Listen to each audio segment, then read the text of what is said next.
Hey all, Blake here with another video, and I know that it's pretty intimidating when you first get into injecting pressurized CO2 into your planted aquarium. So for today's video, I thought it might be helpful to show you how I set up my pressurized CO2 systems. So let's jump straight into the video.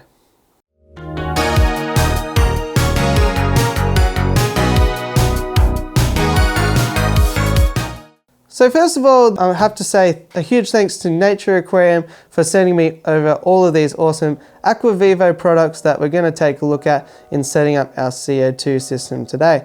Now this setup will work for products that aren't AquaVivo products, but I will just talk about some really positive things about these products as we go through. So to get started with injecting pressurized CO2 into your aquarium, there are quite a few components that you're going to need to source. You can do this over time, so if it is a bit daunting up front, just start to collect these as you go into your fish store each week. First of all, obviously we'll need a CO2 bottle. This here is a pretty small one. I think this is about 500 grams. Generally they'll come in about 2.6 kilos cylinders, which are going to be sort of a little bit taller and quite more stout. But this one here is going to help with this demonstration today, and we don't want a huge thing that's going to take up the whole frame. The next most important thing is a regulator. Here we can see an AquaVivo CO2 regulator here, and what this does is regulates pressure out of your CO2 tank. You can imagine if we just put this in the tank and then just open it fully, CO2 would come whooshing out, the tank would be empty in seconds, your fish would probably be gassed to death because there'd be no more oxygen left in the water, and it just wouldn't work. So we need something to regulate the pressure, and that's where these regulators come in. Now, the other thing is with aquarium CO2, you might find they differ from other CO2 regulators, such as when talking about brewing. These guys usually come with a solenoid, and that's because when we put CO2 into planted tanks, we really only want to do it whilst the lights are on, because that's the only time that the plants can actually absorb that CO2. Next up, you're going to need a CO2 diffuser, and this here is going to diffuse the regulated pressure from the CO2 into small bubbles that are going to have time to absorb into that water column before they reach the surface, pop, and then enter the atmosphere.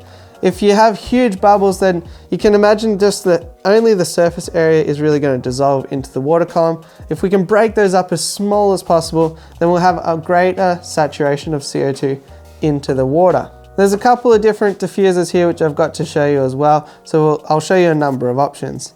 Next up, you're going to want to have a check valve. Just like any time we run air stones or anything like that, you don't want anything to backflow into the regulator or cause up any damage. And this here is the check valve we've got to talk about today. So same sort of principle, you want to have it basically as close to the edge of the aquarium as possible, and it's just going to stop any water flowing back through into the system. As well as that, we don't want any kinks in our airline, so we're going to utilize this stainless steel hook here to get it over into the aquarium. And then on the topic of airline, we do have some CO2 line here, which is really going to be helpful. Now CO2 line you might see sold specifically, and it's a bit more adaptable to handling pressure than normal airline. So the other two things you might need is some plumber's tape or Teflon tape and a spanner, and this is going to secure our regulator onto our CO2 bottle. So first up, I think we'll talk about the regulator, because there are quite a few components to it as well.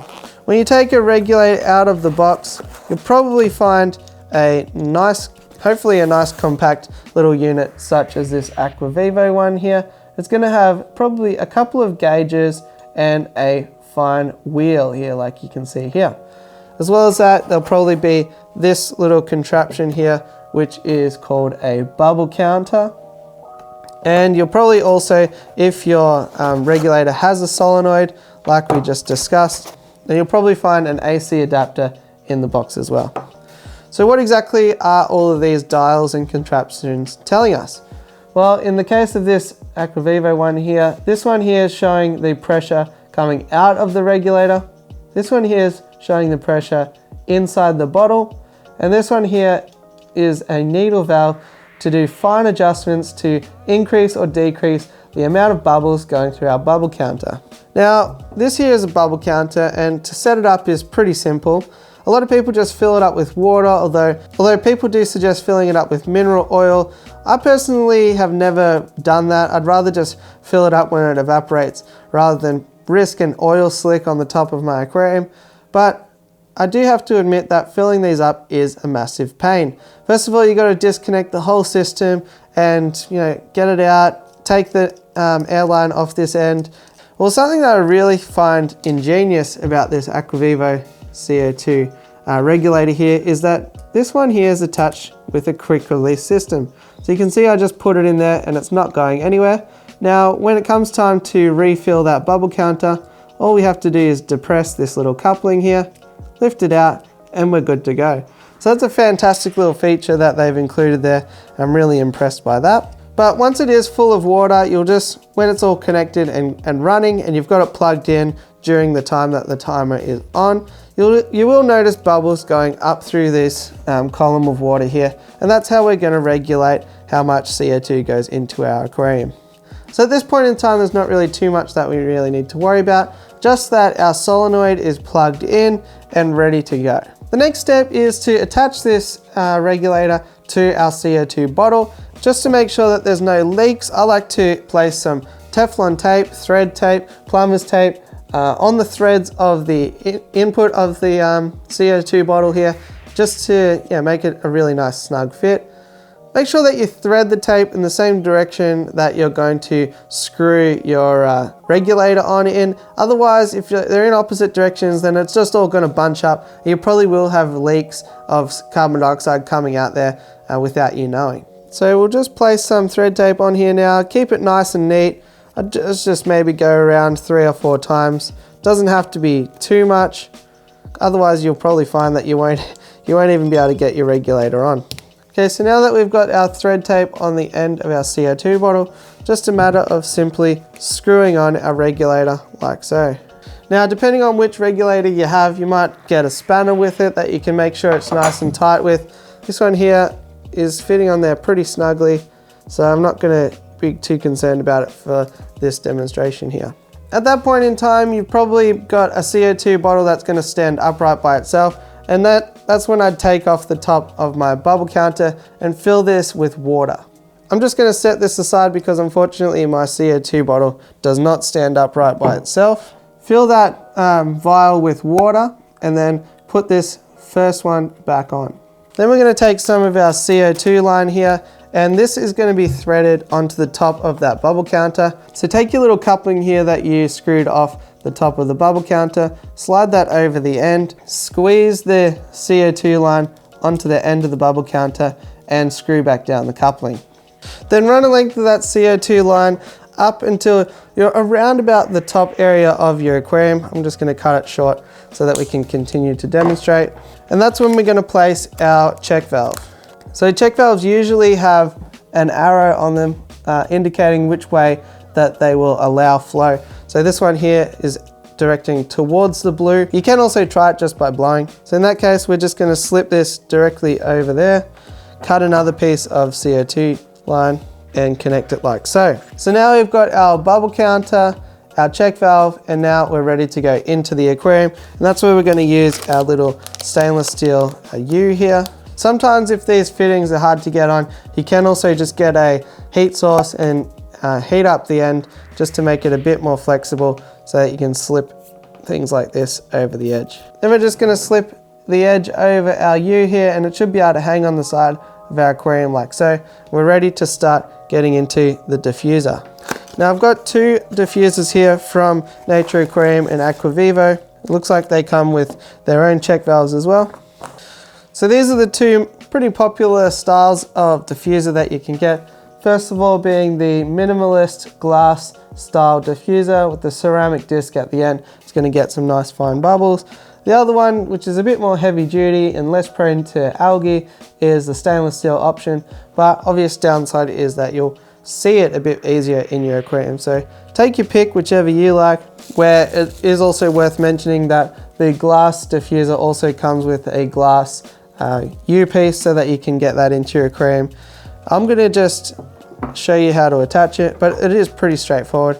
Cut another piece of CO2 line again, slip it slip it onto the end of the diffuser, and slip it onto the end of the U section. Okay, so there's a very compact version of what you probably have running into your aquarium from your diffuser. That's pretty much all it is. Once the timer comes on, you'll notice some bubbles start to run up through this bubble counter, and you can use the needle valve here on the end of the diffuser to lower that or higher that.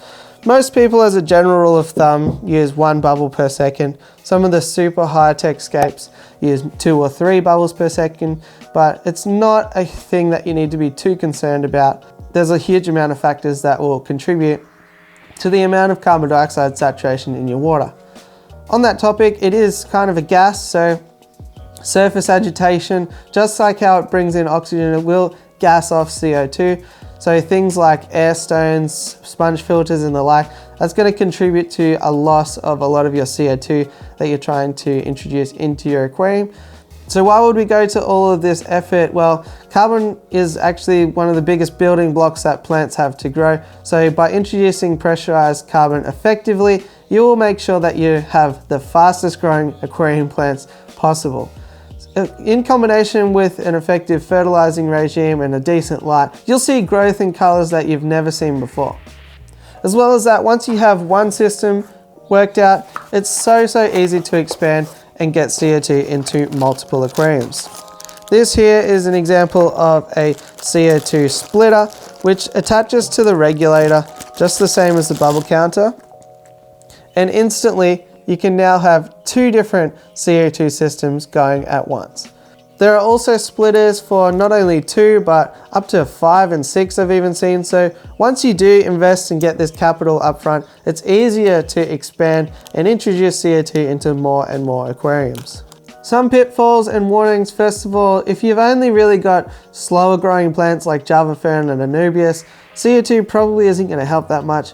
You still will find that things are lush and growing nicely, but it's not going to have as dramatic an impact as if you're trying to grow the more high-tech aquarium plants or grow a nice lush carpet of something. As well as that, you do need to have a decent amount of lighting for the plants to be able to uptake a decent amount of CO2, so everything kind of works in tandem and in combination.